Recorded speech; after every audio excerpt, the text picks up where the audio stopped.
What is happening? My name is Matt Bradford. Welcome to my channel.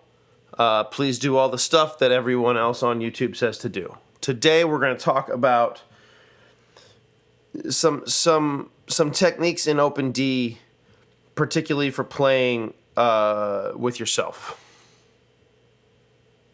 So we're in Open D tuning. D, A, D, F sharp, A, D. I'm going to talk in numbers. If you don't understand all that stuff, please watch some of my earlier videos. I do explain. This is kind of going to be a little more of like, let's get into some of the stuff. So, Open D tuning. The bottom three strings are like drop D. All of your drop D riffs are going to work in Open D tuning. It also is a power chord, right? So all of your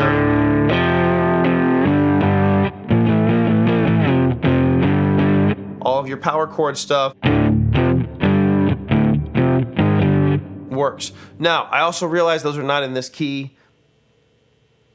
I understand. Relax. Top three strings are a major chord. It's the 3, the 5, and the 1 of a major chord. So you're playing a major chord, which is great if your song is only major chords. But with minor chords, we can't really strum that. So we're going to have to finger pick. And so I want to talk a little about finger picking on lap steel in Open D. It's a very specific video.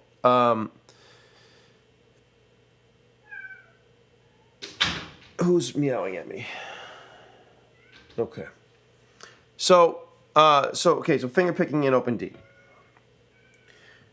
Let's start with this pattern. So what we're going to want to end up with is some level of independent.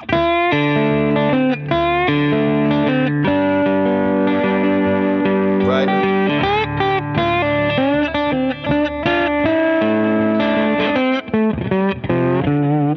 Being able to infer what's happening with the chords. I can get any chord I want to be whatever I want by outlining it, but I can't play it all at once. I can't strum it. And we've talked about this a little bit with the rhythm lap steel and the blues lap steel videos, but I want to really dial in some stuff here with this video. So first we're going to start with a finger picking pattern.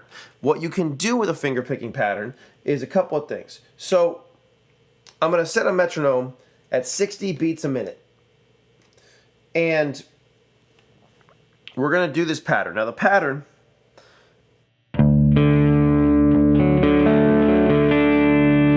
familiarize myself, and I could be doing this stuff more too. I used to do this a lot more when I was touring and when I was playing. I was a lot of just me on a stage, so I had to accompany myself, and that was different than what I've been doing lately. So here we go. Okay, thumb, index, thumb, middle. So the way this is going to work, my thumb is going to bounce between my 6th string and my 4th string, and then my top 3 strings are these fingers are gonna be little soldiers, and they're gonna live on 3, 2, and 1, right? My middle finger on 2. So I feel like that's self-explanatory, but first finger on 3, middle finger on 2, ring finger on 1. Now the other part of that is a lot of people play with just the 2 finger picks, and if that's the case, then the same pattern is going to apply, but you're going to be replacing all of the ring finger stuff with the middle finger. It's just going to be that simple, and I can't really play like that because I've never played like that, and so that's what it is. Okay, so my thumb is going to be on the downbeats. So if I have this playing, and this is again 60 beats a minute, so we're starting slow. It's just right.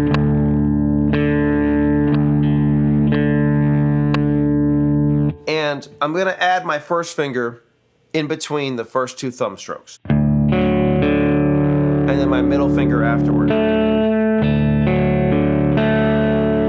Okay? So that's half the pattern. With the metronome,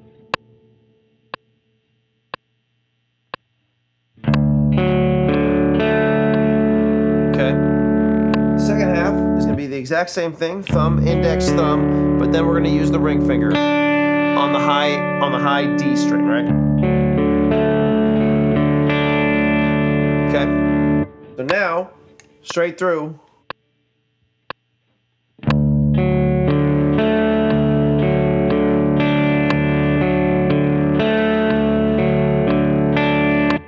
Now, that's fine. That's going to get boring really fast. It's a great exercise. But let's add some chords to it. Now, we're in the key of D major. Let's start with major. We're going to get to the bluesy, groovy, why we need to do this thing. But in the key of D major, the 6th chord is B minor. My minor 6 chord. Let's go with a 6 because it's minor. And I can do this on any chord. I can do this on a minor chord. Okay.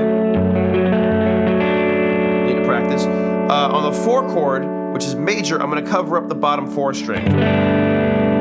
5 chords major, bottom 4 strings. 6 chords minor, bottom 3 strings. So it's real simple. On the minor chords, I'm covering up the bottom 3 strings.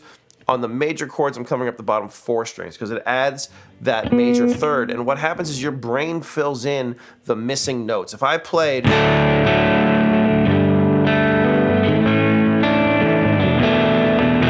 that sounds minor, even though there's not that note in there. Because, A, I've already played it once, but also because the rest of these notes fill in around what sounds like D major. So your brain fills it in. We're so used to hearing it. That being said, I want to be able to, get the minor, and we're gonna get there. We're gonna get there. Yeah. Relax. So, first things first. Let's go to let's just do a real common pattern. 6 to 4 to 1 to 5. 6, 4, 1, 5.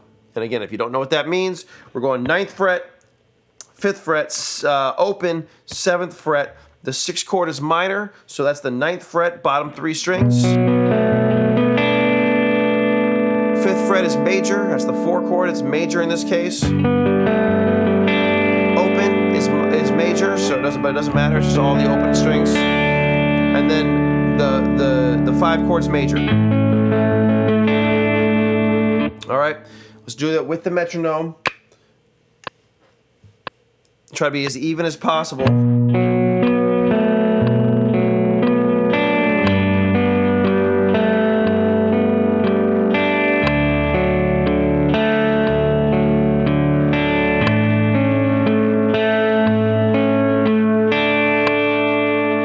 And then I'm gonna keep, this is a great exercise. Again, do this until you get divorced, right? Just keep going. Just sit there on the couch, just dialed in with your metronome or whatever. This is one of those exercises. I'm not a big fan of metronome exercises. This is one that can be fun because you can just sit there and just do it all day. But I'm gonna keep bumping. I'm gonna get it real clean and real even. And the slower can be harder. So you wanna do it slow, but then you wanna keep bumping it up also. So here's 81.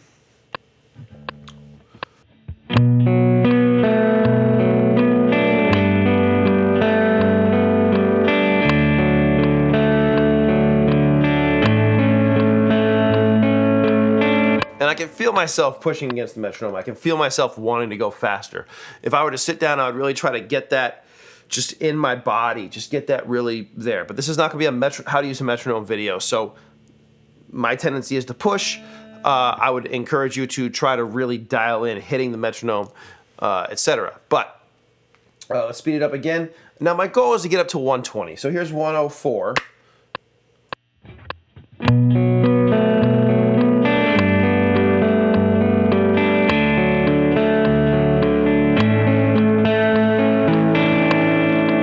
And then it's getting a little sloppy. Again, I want to be as even as possible. For the sake of this video, I haven't practiced this in a while. For the sake of this video, I'm just going to do it. But the goal is going to be to get as even as possible. Right? And dead on that metronome. Once I get to 120, so here's 120.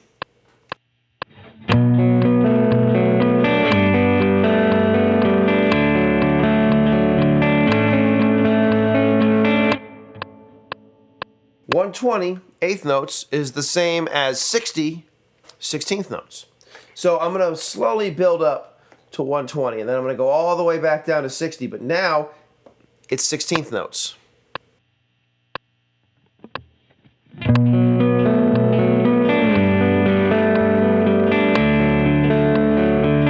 And again, as even as possible.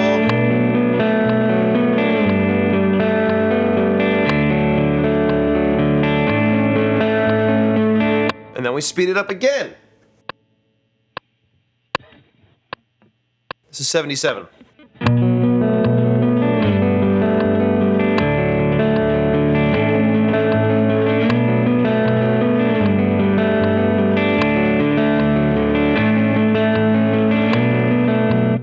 Now I'm going to start speeding it up some more. At this point, it might make sense to hang on the chords a little longer. So I'm going to do 2 bars on each chord. This is at 100 BPM. All right.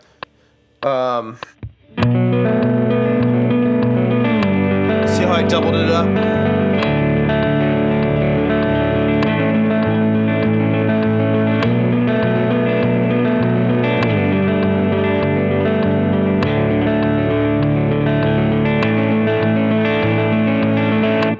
And I can keep speeding it up. I can keep making it faster. Here's 120, now it's 16th note. So we've doubled the speed from when we went back to 60.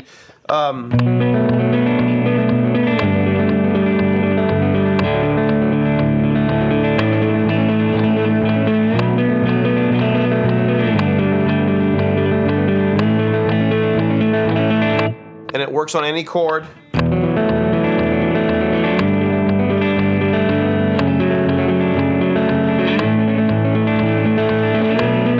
That's in the key. That's in the key. So this is where I'm starting. I'm starting with just getting this pattern under my fingers. And that's the first pattern. The second pattern, similar to the first pattern, let's just get it back to like 80. You're getting the idea, right? The idea, I'm not gonna, you wanna sit there with that pattern and you wanna work it to death. Second pattern, this is at 80 BPM, just for the sake of speeding up a little bit.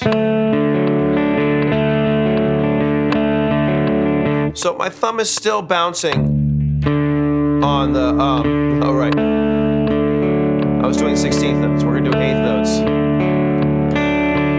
Thumb is still bouncing on my low strings, 6 and 4. Soldiers, still.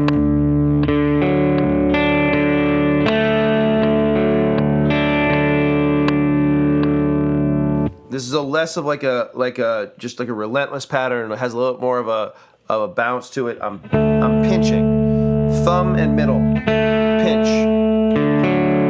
Thumb, index. And the ring is in between the last two. So pinch, thumb, index, thumb, ring, thumb. Pinch, thumb and thumb, pinch, thumb, index, thumb, ring, thumb. Pinch, thumb, index, thumb, ring, thumb. Same thing, it works on the chords, right? Gotta play it right.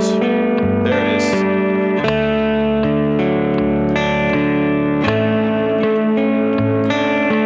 Right? I can keep speeding it up. I'm gonna bring it down actually to 60, and I'm gonna do 16th notes.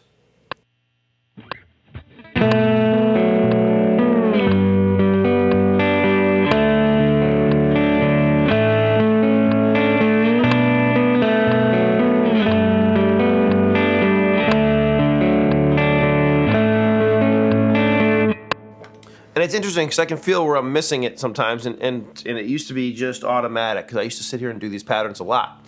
So it's something that I can work on too, and something that, again, I say this all the time, but these exercises are for everyone. They're not just for people who are starting out, or not just for people who are, it's everyone. And you want to take your time and you want to get it clean. But you can speed this thing up too. Same thing. Here's 120, 16th notes.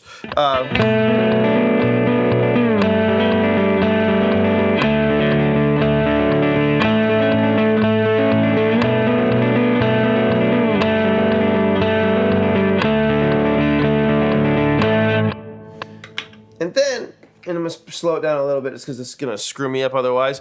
And then I want to practice going back and forth in between them. So, you know, if I'm here...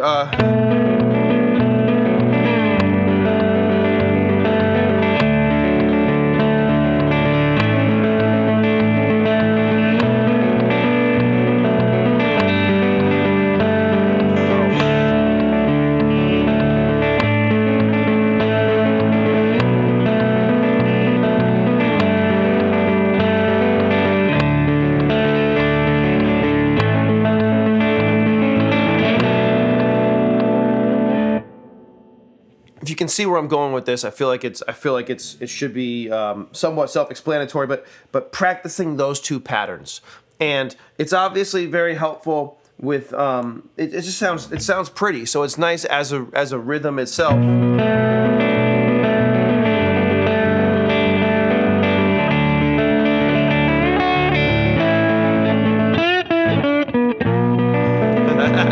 I started to get fancy, and it didn't work out quite the way I'd hoped. Anyway, point is, we're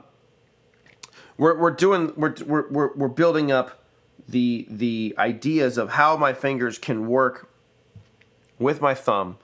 The more different patterns I know, the more I start to develop independence, and the more I can switch between them quickly. Now all of a sudden, I can play the rhythm on my low strings and have the melody on my high strings. So when I have a track like the one from today, which it's only bass and drums, so there's not a lot of harmonic content here. The bass is outlining some of it on purpose.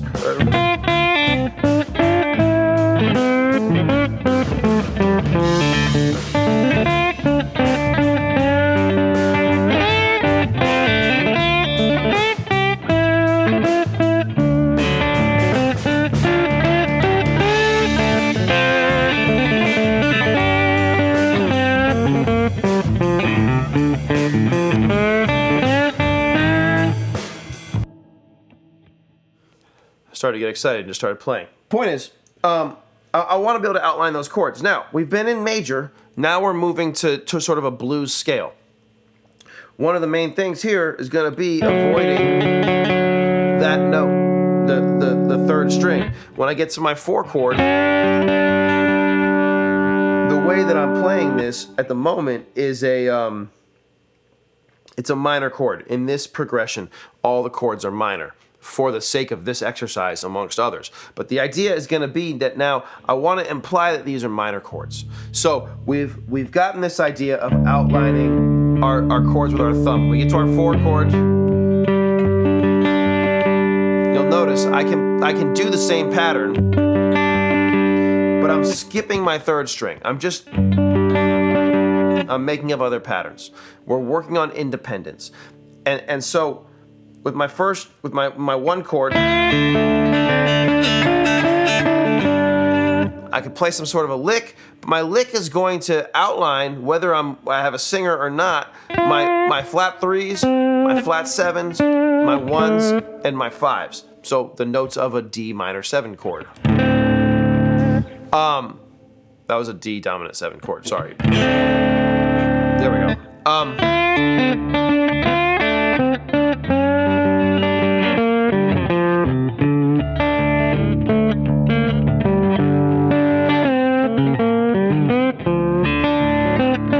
Now, I'll be taking breaks from the thumb because unlike guitar where I could play the whole lead on one side and keep the whole harmony tight on the other, with the 4 chord, I can't play. I've only got these 2 notes in same line with my 4 chord. So what I'll do is I'll play a little bit of the 4 chord and then play a lick.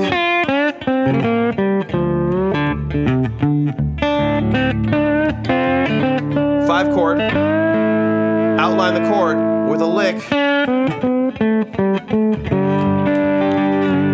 and I'll do a whole thing. I'll do a video. We'll do some more technique videos, but this is the first one. So just basically stick with me, which is for this exercise, we're gonna play 2 beats with my thumb.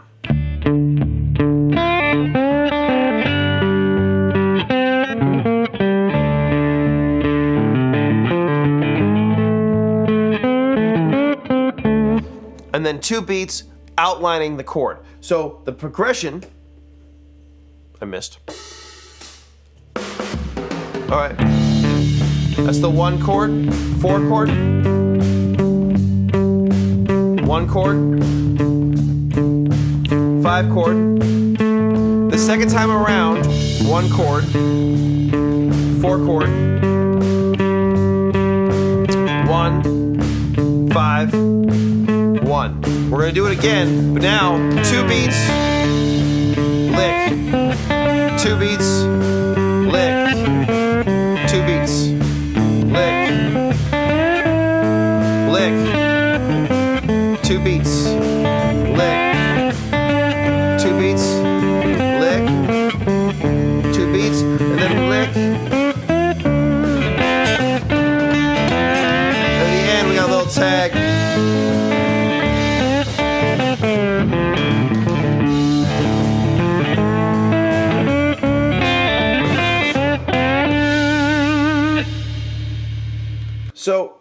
So this is a great exercise, right? You've got these 2 beats.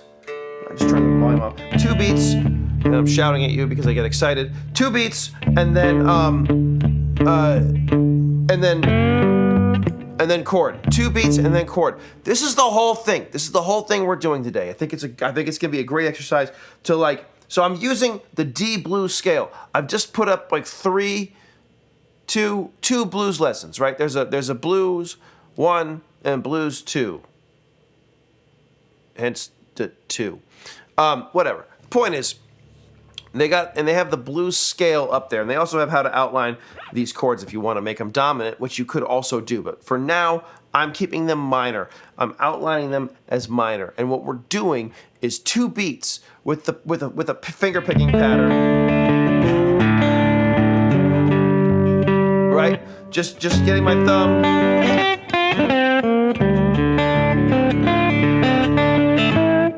Now, during the 1 chord, I might try to keep my thumb bouncing the whole time. That would be nice.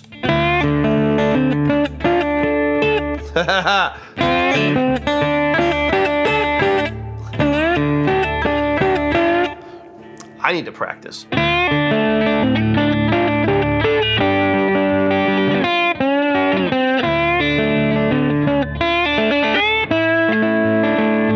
Right? Because it keeps that rhythm going, but you can hear the chord changes in the playing even if I'm not keeping the thumb going, because the thumb sets the rhythm, and then lick, thumb. It's an anchor point.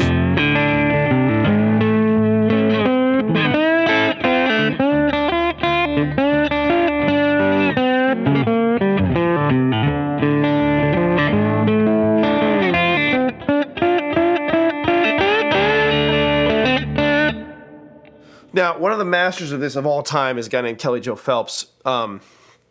He was the guy who first introduced me to lap steel. I remember the first time I heard him, I thus thought that is something that I want to be able to do.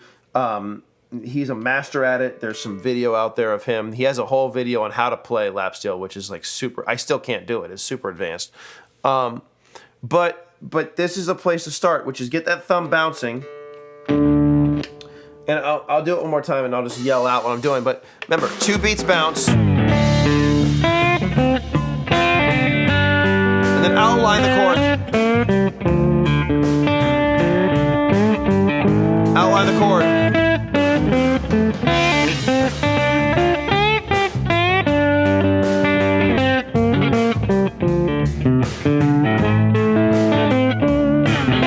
Now I'm going to do more licks. Still outline the chords.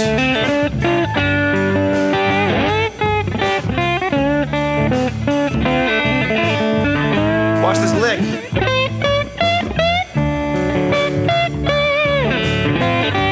Lick. That's a 5. 1. 5.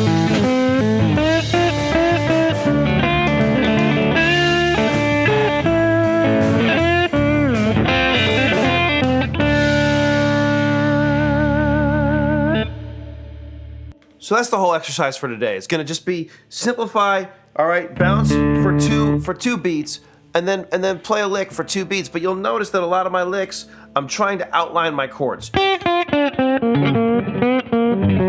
Right? Watch Blues Lap Steel 2 for how to outline a dominant chord. But for my minor chord, 5, 3, 5, 4, 5, 5, 5. Okay? And I have that's for a minor 7 chord is going to be that shape on any. I can do it on the 5 chord too.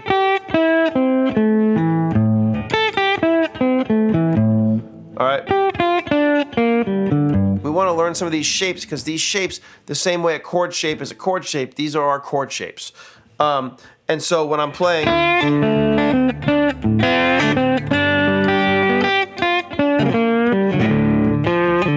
I'm just playing down that chord. And I got some little fancy, crap in there, but it's just that stuff. And we'll do a whole lesson on the fancy crap. But the point is, yeah, do that. I feel like I've made my point. Do that. Do that until your hands fall off. Thanks for hanging.